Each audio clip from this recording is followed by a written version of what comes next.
rapidement. D'accord. Alors, je vais donner le cas du Sénégal. La téléphonie du Sénégal est contrôlée par Orange France. L'eau du Sénégal est contrôlée par Suez France. Les militaires français sont en France. Le Sénégal importe chaque année pour plus de 150 milliards de francs CFA de blé. Les Sénégalais, pour manger du pain, ils utilisent le blé. Alors que le Sénégal, comme les autres pays africains, ont des céréales qui s'appellent le mil, le maïs, le sorgho, et qui sont meilleurs en goût, qui sont meilleurs pour la santé que le blé. Mais le Sénégal et d'autres pays, on leur impose une situation pour qu'ils achètent le blé. Pour que leur entreprise, je parlais de la téléphonie, je parlais de l'eau, soit contrôlée par fausses entreprises et les bénéfices soient rapatriés. Où est l'indépendance? Notre monnaie, franc CFA, avec la France, où est l'indépendance? Même les monnaies qui ne sont pas le franc CFA, il ne faut pas commettre l'erreur, sont contrôlées par le FMI et la Banque mondiale. C'est-à-dire que même le CEDI canadien, oui, n'est pas contrôlé par la France, n'est pas contrôlé par la Belgique, mais le FMI et la Banque mondiale, toutes les autres monnaies qui ne sont pas le franc CFA, d'accord, contrôlent ces monnaies. Nous, pays anciennement colonisés par la France, en réalité, nous subissons monétairement une double oppression, celle de la France, puis celle du FMI et de la Banque mondiale. Donc c'est beaucoup plus grave. Mais il ne faut pas se tromper que les autres monnaies sont aussi néocoloniales parce que le FMI et la Banque mondiale contrôlent. Nos mers, avec les accords de pêche, nos mers sont contrôlées par les bateaux de l'Union européenne, les bateaux russes, les bateaux chinois. Mais c'est pourquoi les pêcheurs sénégalais utilisent leurs pirogues et deviennent des passeurs de la jeunesse africaine vers l'Espagne, vers l'Europe forteresse, qui se barricadent avec des programmes et une agence comme Frontex, au lieu de régler le problème à la racine, d'accord, dit ok, je vous pille, ne vous venez pas. C'est la libre circulation des capitaux, la libre circulation des biens, les marchandises vont venir en Afrique, mais pas la libre circulation des personnes. C'est-à-dire que nous pouvons investir chez vous, nous pouvons ramener chez nous les bénéfices, mais les pauvres que nos politiques, que nos options économiques, nous, Union européenne, nous, France, nous, Belgique, nous causons au Congo, au Gabon, au Niger, au Sénégal, les pauvres que nous allons créer, eh bien, vous les gardez. On prend le meilleur de vous et vous gardez le pire de vous. Ça ne va pas continuer. Donc il n'y a pas d'indépendance, il n'y a pas de souveraineté. Nous nous battons pour notre souveraineté. Parce que sans souveraineté, point de développement. Avec la souveraineté, le développement devient possible. C'est une condition nécessaire, pas suffisante, mais nécessaire pour devenir développé, pour que nos populations vivent dans la décence et dans le bonheur, comme vous. Et c'est pour ça, en fait, que nous nous battons, et c'était important, en fait, de le dire comme tel. Encore une fois, comme Palais l'a dit, Isabelle l'a dit, c'est important que les gens soient ici, parce qu'il faut s'informer. Il faut s'informer pour apprendre. Mais on apprend pour comprendre, et comprendre pour agir. Agir pour transformer. Transformer la Belgique, transformer l'Union européenne, mais transformer également l'Afrique, transformer notre planète.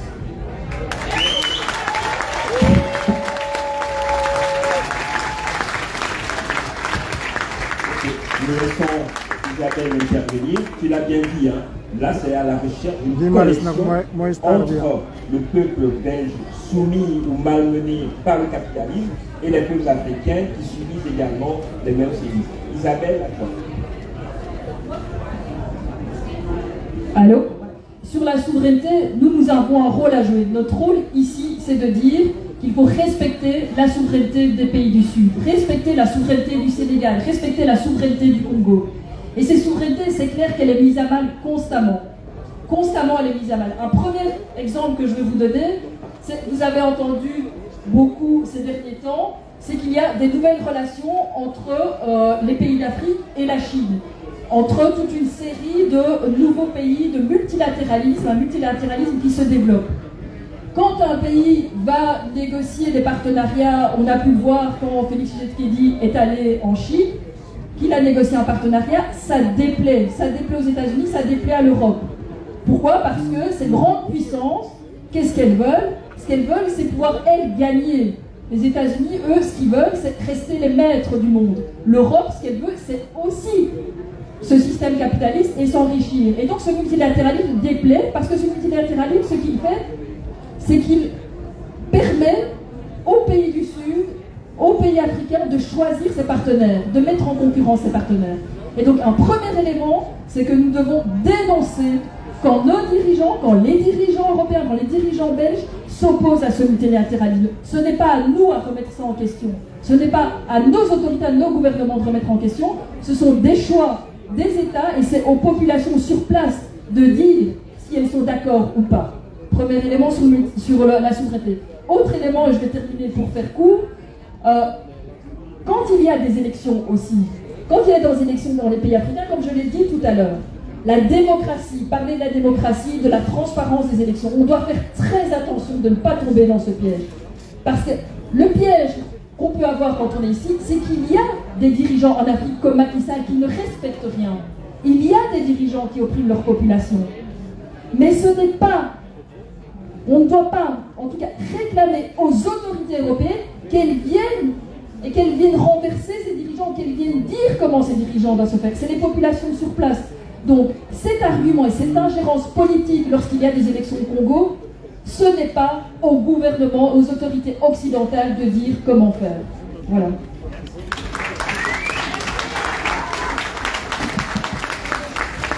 Il nous reste encore 20 minutes exactement. On va laisser le public réagir. Je vois il y a madame qui... Donc on va prendre... Ok, on va commencer par... Est-ce qu'il y a un micro ou bien madame doit venir auprès de moi pour que sa voix puisse porter?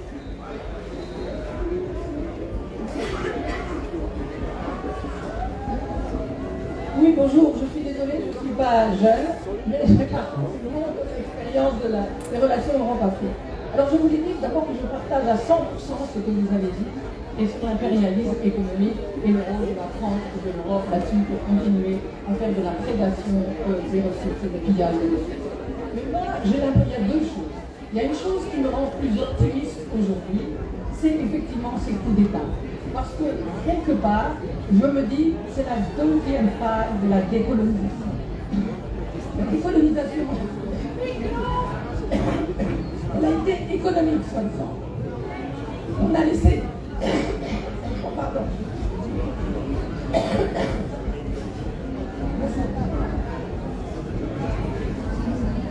Excusez-moi, quand on a donné l'indépendance au pays, on a dit, oh, finalement, des gens comme Mitterrand et autres, hein, c'est pas trop grave, on leur a laissé l'indépendance, mais c'est tout à fait théorique, parce que nous allons continuer, enfin, nous allons continuer à prendre leurs ressources et à se servir. C'était le début de la France-Afrique, puis du néo-impérialisme européen, etc.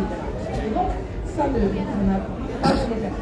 Aujourd'hui, je crois que cette jeunesse, et ce dont vous avez parlé, tout le monde a compris le scandale de ce néo-impérialisme, de ce néo-capitalisme libéralisme. Et donc, mais ok, les multinationales sont couvertes par les politiques aujourd'hui européennes, etc. Mais ça ne suffit pas. Donc je crois que cette jeunesse qui aujourd'hui s'exprime en disant dégage la France parce que le Niger c'est la plus inquiétée, eh bien elle veut une décolonisation totale, avec une soupe qui se traduit par une vraie souveraineté, non seulement économique, mais politique. Et on peut, alors ça c'est le côté optimiste que je vois, parce que, comme vous avez vu, les Européens ne savent pas que faire par rapport à ça. Il y a juste un Macron qui dit c'est inacceptable, je n'accepte pas, et qui continue à manipuler Bazoum, la CEDEAO. Il est prêt à faire la guerre, lui. Hein, vous avez vu, il était prêt à faire la guerre entre vous. Alors, bon, je voulais juste dire qu'aujourd'hui, il y a un néo-impérialisme politique qui me paraît aussi grave qu'un chef de l'État puisse manipuler des chefs d'État, puisse manipuler d'autres chefs d'État, puisse dire à l'Union africaine ou à la CEDEAO, des institutions politiques, ce qu'ils doivent dire. Ça va comme ça? Comme ça. Ah, pardon. Oh, pardon. Excusez-moi. Alors, je voulais dire qu'aujourd'hui, au-delà du fait que l'on soutient les multinationales, il y a des hommes politiques comme Macron qui, alors, agissent à travers des nouveaux chefs d'État comme Bazoum, comme Macky Sall, comme la CEDEAO, tout ça est élu démocratiquement, pour les manipuler complètement et être prêt à faire une guerre. Il faut savoir, je m'arrête après ça, au Niger, Bazoum a complètement été manipulé par Macron. En 2015, il a dit à Bazoum, vous arrêtez toute la migration. Hein? Et on a fermé les frontières, il a demandé au Niger de fermer ses frontières. Or la CEDEAO, ce qui la caractérise, c'est l'ouverture des frontières, la libre circulation. Donc on a fermé les frontières et on a dit qu'il faut arrêter tous les migrants. Et on a pris les chauffeurs, même de bus, et on a dit qu'ils transportaient des gens, on les a arrêtés. Donc aujourd'hui, cette politique anti-migratoire est gravissime. Je lisais dans un article aujourd'hui, je m'arrête, qu'au Sénégal même, il y a maintenant, pour passer les frontières... Excusez-moi, je peux vous demander vraiment de terminer pour que d'autres personnes puissent aussi intervenir. Frontex finance, et l'Europe finance, des instruments les plus perfectionnés en technologie pour contrôler tous les passages, tous les téléphones, tous les soi-disant migrants qui passent. Donc on développe une technologie à travers Frontex et à travers tous les frontières. Rousseau, vous voyez cette frontière? Voilà, je m'arrête, excusez-moi, mais j'en ai trop sur le cœur. Bien, merci pour les commentaires.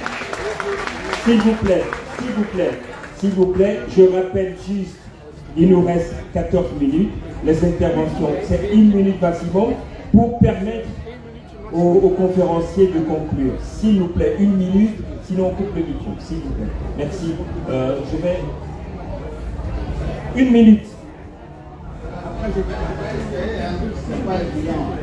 Tout à l'heure, vous avez parlé de coup d'État comme une révolution populaire. Je n'ai pas bien compris, c'est pour les 3 intervenants dans l'Afrique. Le modérateur l'a dit. Le coup d'État est comme une révolution populaire. La dernière question, c'est que on ne peut pas faire l'amalgame entre la situation d'un certain Sankara ou John Kelly Rawlings avec les coups d'État actuels. Ne craignez-vous pas que l'armée étant le corps le plus organisé, qui hier protégeait les multinationales, la tête qui sont au pouvoir, en faisant le coup d'État, elle ne risque-t-elle pas de rester longtemps aux affaires? Merci. Bien, merci. Thérèse Pétier. Alors, moi je souhaite effectivement qu'il y ait beaucoup plus de coups d'État en Afrique et en Amérique du Sud aussi. Mais que faire après? Parce que s'il n'y a pas un après, tout de suite, le néolibéralisme et les dominations occidentales vont revenir. Donc, il faut un après bien construit pour éviter effectivement de retomber de nouveau en suggestion. Merci. Merci. Allez-y, venez. Je prendrai encore 2 personnes et on... Bonjour, je vais faire très très court. Je suis venu en partie parce que le titre m'a interpellé, qui parlait de responsabilité européenne par rapport à l'impérialisme des pays. La France, moi je suis français, hein, donc mon impérialisme à moi, celui des Belges, etc. La question de l'Europe me semble importante parce que ici, si on veut lutter contre l'impérialisme que nos propres gouvernements imposent aux pays africains, on doit l'empêcher d'agir, on doit empêcher nos gouvernements d'agir. C'est ça notre problème, c'est plus qu'une solidarité avec les peuples africains qui de toute façon nous écommunent tous. La question de l'Europe, pour moi l'Europe, c'est une coalition de bourgeoisie impérialiste. Donc la construction européenne est un renforcement de l'impérialisme. Et je pense qu'ici, si on ne dit pas que affaiblir ceux qui oppriment l'Afrique, on passe un petit peu à côté du sujet. Pour moi, la responsabilité européenne, elle est... Je ne dis pas que c'est l'Europe et non pas la France. Je dis que quand la France vient en Afrique, moi je connais un peu un pays qui est la Tunisie, mais qui est aussi soumis à l'impérialisme français. Avant, c'était avec un drapeau, avec un badge français. Maintenant, c'est avec un badge européen, mais c'est toujours des Français. Donc c'est une complexité qui fait que je me demande si en Afrique, ceux qui luttent, comme vous, contre l'impérialisme, font une analyse de ce que c'est que l'Europe concrètement en termes d'impérialisme. Est-ce que c'est une coalition d'impérialisme ou est-ce que c'est quelqu'un à qui on pourrait demander de modérer les impérialismes de leurs composants? Je ne sais pas si je suis clair. Voilà. Merci. Ce qu'on va faire, je vais laisser les intervenants réagir d'abord, puis si on a encore un peu de temps, on reviendra. Donc, Madame pense que les coups d'État sont plutôt une forme de deuxième décolonisation. Donc, vous avez des commentaires, vous avez des questions. Est-ce que vous pouvez réagir rapidement?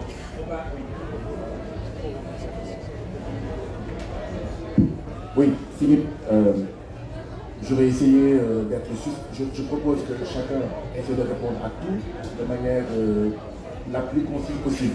Si on veut gagner du temps et non répondre une question par une question. Alors, le premier point que je voulais dire, c'est que d'abord, il faudrait qu'on sorte du carcan néolibéral. Le carcan néolibéral et de ceux qui nous oppriment, ici et là-bas en Afrique, c'est que la démocratie, c'est le vote. La démocratie, c'est le vote. C'est pourquoi d'ailleurs que certaines de nos interrogations sont beaucoup plus focalisées sur les coups d'État, mais les coups d'État, mais les coups d'État. Mais disons-nous la vérité. Que ce soit quelqu'un qui ne soit pas un militaire qui dirige le Sénégal, et quelqu'un qui est un militaire qui dirige le Sénégal. Mais 90% de l'or du Sénégal sort du Sénégal. Et les Sénégalais ne bénéficient que de 5 à 10% de cet or. C'est quoi la différence pour nous? C'est quoi la différence pour les Sénégalais? Disons-nous la vérité. C'est quoi la différence? Si militaire ou pas militaire, c'est le système de prédation, de captation de nos ressources au Sénégal et ailleurs qui continue. Quelle est la différence? Aucune. Donc, est-ce que nous devons être focalisés seulement sur... Non, on est d'accord que ce n'est pas normal, mais qu'est-ce qu'on fait des coups d'État? Macron dit qu'il y a de bons coups d'État. C'est pourquoi il ne condamne pas celui du Tchad, ni celui du Gabon. Mais nous également, opprimés, nous devons être aussi intelligents qu'eux. S'il condamne certains coups d'État et il n'en condamne pas d'autres, c'est qu'il a conscience, Macron, et ceux de la même race que lui, qu'il y a d'autres coups d'État qui sont menaçants pour le système. Et donc nous devons également affiner notre réflexion, pas pour encourager les coups d'État, mais pour comprendre que oui, de la même manière qu'il y a des civils indignes, il y a des civils dignes. De la même manière qu'il y a des gens comme nous qui sont progressistes, il y a d'autres qui ne sont pas progressistes. Les militaires sont des citoyens africains comme nous, qui aussi observent et entendent, et qui constatent que les choses parfois sont bouchées, et qui parfois se disent, moi Sankara, oui, je prends mes responsabilités. Moi, Hugo Chavez, je prends mes responsabilités. Je préfère avoir un Sankara ou un Hugo Chavez qu'un civil qui s'appelle Macky Sall ou Ouattara, qui détourne le peuple. Et je n'encourage pas les coups d'État. Je n'encourage pas les coups d'État. Donc ça, c'est important de le dire. Deuxièmement, oui, les droits de l'homme, c'est de voter. C'est les droits politiques. Mais les droits de l'homme, je pense, c'est d'abord le droit de manger, de se vêtir, de se soigner, de s'éduquer, d'avoir un toit, de se soigner décemment. Et je crois que d'ailleurs, les droits de l'homme commencent par ces droits économiques et sociaux. Mais que ceux qui nous oppriment mettent en avant les droits politiques pour pouvoir mieux nous duper, nous plumer, et que nous soyons focalisés seulement sur le vote, qui, si on y prend garde, dans le cadre de la démocratie représentative, nous rappelle ce que Coluche disait, élection piège à con. Élection piège à con. Est-ce que nous devons continuer à accepter que les élections soient des pièges à con? Je suis député du Sénégal. Je suis élu, je vais terminer. Je suis élu depuis 1 an. Mais pendant 5 ans, je peux voter toutes les lois contre le peuple sénégalais, mais le peuple sénégalais n'a aucun pouvoir sur moi, sinon d'attendre la prochaine élection. C'est pas là chez vous. Est-ce que c'est ça la démocratie? Mais il faut changer cela. Il faut changer cela. Vous élisez un député, vous n'avez plus aucun pouvoir sur lui. Il déchire ses promesses, ses engagements. Il faut attendre dans 5 ans. Mais non, ça c'est pas la démocratie. Ça c'est la démocratie pour les riches. C'est la démocratie pour nos oppresseurs. Mais ce n'est pas la démocratie pour nous, travailleurs opprimés du sang et peuple reconnu. Oui, que faire? Que faire? Je suis d'accord qu'il faut affaiblir tous les partis politiques belges, tous les partis politiques français, tous les partis politiques